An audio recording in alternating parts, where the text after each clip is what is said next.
Hey, what's going on, Anderson Hill students? It's Corey back for another week of Corey's favorite Bible verses. Real quick, I just want to let you guys know that next week on July 3rd for Sunday, we will not be doing Zoom small groups. However, for groups that are meeting outside of the Sunday time, you guys can do whatever it is you wish. You can still get together if you want to. But we just want to encourage you guys, since it's a holiday weekend next weekend, to just kind of worship with your family and really enjoy that and really bond with your family. Not that we haven't been doing that a lot with quarantine, but really just celebrate with your family and take that time to worship with your family. It's super important. So moving on to our Bible verse for this week, we're going to be in Matthew 22, verses 34 through 39. And this is where Jesus gives us his two greatest commandments.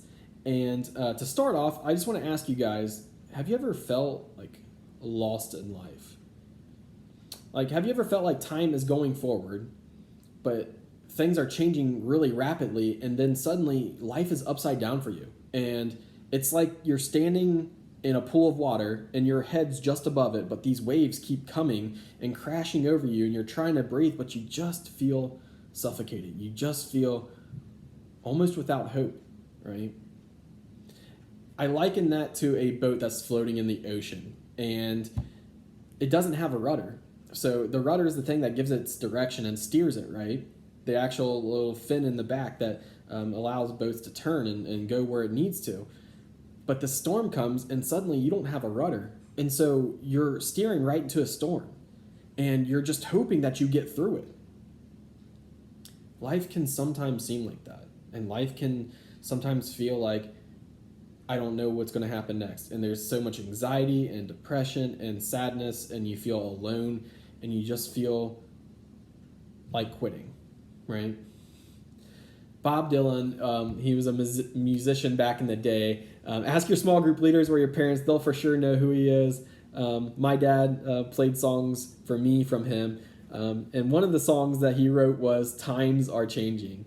And in it, he describes how things can sometimes seem chaotic and crazy, and these times are changing, and it's going to keep going on, and it's not going to stop for life, and it's not going to stop for you, and life's going to throw you curveballs, right?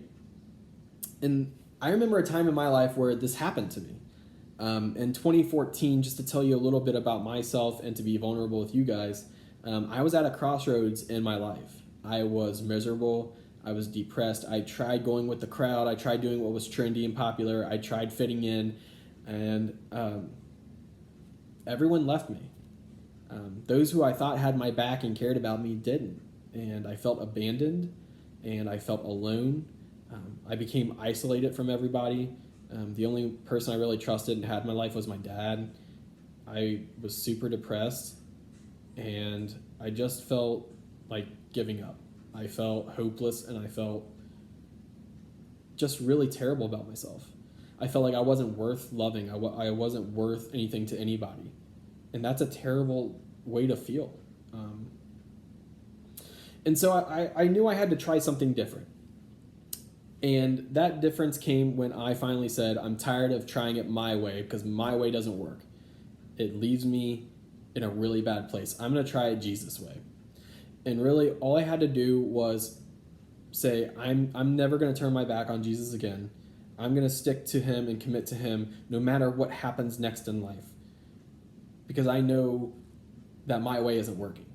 The life of a Christian is not a life free from hard times. Rather, it is a life that gives up how the world tells you to live and our own prideful ways. It gives up our own prideful ways as well to chase down a life anchored now and in eternity by the author of life, who is God, and who sent his son Jesus Christ to die for us so that we may be in relationship with him. We have to chase down that life. We have to be willing to sacrifice everything and anything for Jesus, because that is who gave me my direction and steered my boat right and has led me to the life I have now, where I'm with you guys.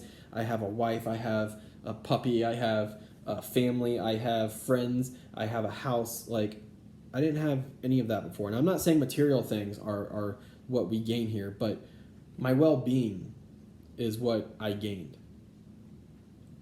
And how do we do this then? How do we sacrifice everything? Where should we go then? Well, let's listen to what Jesus says. Jesus gives us two great commandments. And here's what he says in Matthew 22, verses 34 through 39. But when the Pharisees heard that he had silenced the Sadducees with his reply, they met together to question him again. One of them, an expert in religious law, tried to trap Jesus with this question: Teacher, what is the most important commandment in the law of Moses? So Jesus replied, You must love the Lord your God with all your heart, all your soul, and all your mind. Your entire being. All of you. God, right? So you gotta do that from the inside out. It has to come with a relationship with God first. But then the second is equally important. Love your neighbor as yourself. The entire law, all the old commandments, all the Old Testament, all those rules, everything, right? And all the demands of the prophets are based on these two commandments. God properly tells us how to love him, who he gives us our identity and teaches us how to love ourselves, which in turn, we teach others how to be in harmony with us and each other. And that's super important, right? Like, it's not just all about us, but it's also about others in the world and the good for all. And most importantly, it's about God, because without him, we don't have a rudder. We don't have an anchor to really get us through that storm and make sure we're being held down when the world is shifting all around us, right? So this takes me to the next one, and that is Philippians 4:13. In Philippians 4:13, this is what was written: For I can do everything through Christ who gives me strength. A lot of athletes like to use this, and I love you guys, don't get me wrong. But this whole thing is about the fact that in the storm, we are content because we have an eternal promise in Jesus Christ. We now and forever have this guaranteed assurance that we will always be with God if we accept him and believe in him and follow him, right? And he is faithful to honor that promise because he promised us a Messiah and he gave us Jesus. He promised us someone who would save us, and he sent his own son. So why would he not honor this as well? And this is the thing, is Jesus is our anchor. We are the boat, and Jesus will hold us in the ocean of life when Satan tries to throw storms our way. Satan wants to, he's the enemy. He is anti-Christian. He's anti-us, right? He wants us to suffer because he was kicked out of heaven too. And so he's going to try to tempt us and destroy us in any way he can. He's there to cause confusion. He's there to cause chaos. He's there to get people upset at each other. He's there to try to tear us away from God, right? But Jesus says, hold on to me and I'll get you through that. Hold on to me and I will lead you to better ways and better places and better pastures.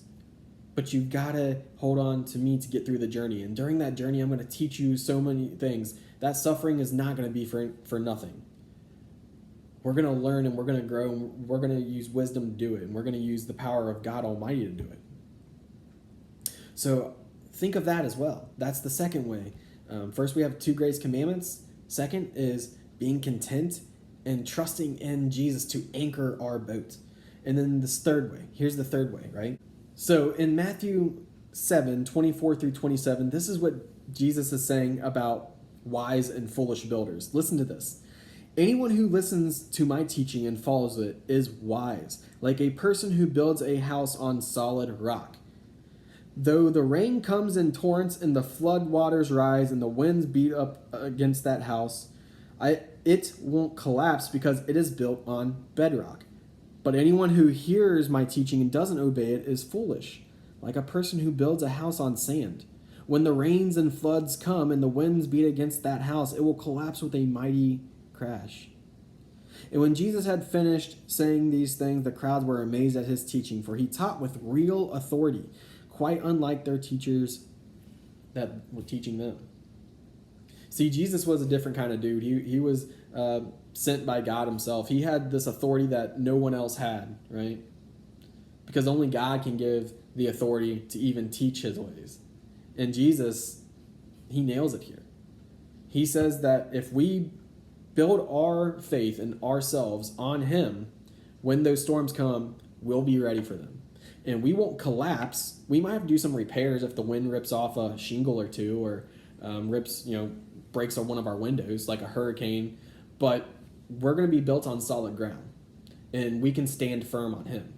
Whereas when we try to lean on our own ways, or we try to follow the crowd or the celebrities or everyone else, and sometimes it's hard to not feel that pressure, right? Like, we want to fit in, we want to be with other people.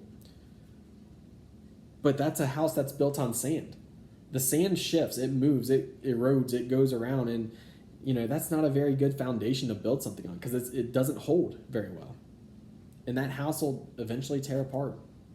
So that third thing we got to do, we have to build ourselves on Jesus and on his word and say, I can be wrong, so I'm going to do it God's way. So again, I just want to tell you guys, I love you guys, and I'm so excited for our future. We got some things in the works right now, some plans going on, and my prayer for you guys is that you guys are all doing well, and that we're reopening. As we're reopening, everybody's getting back a little bit to normal life.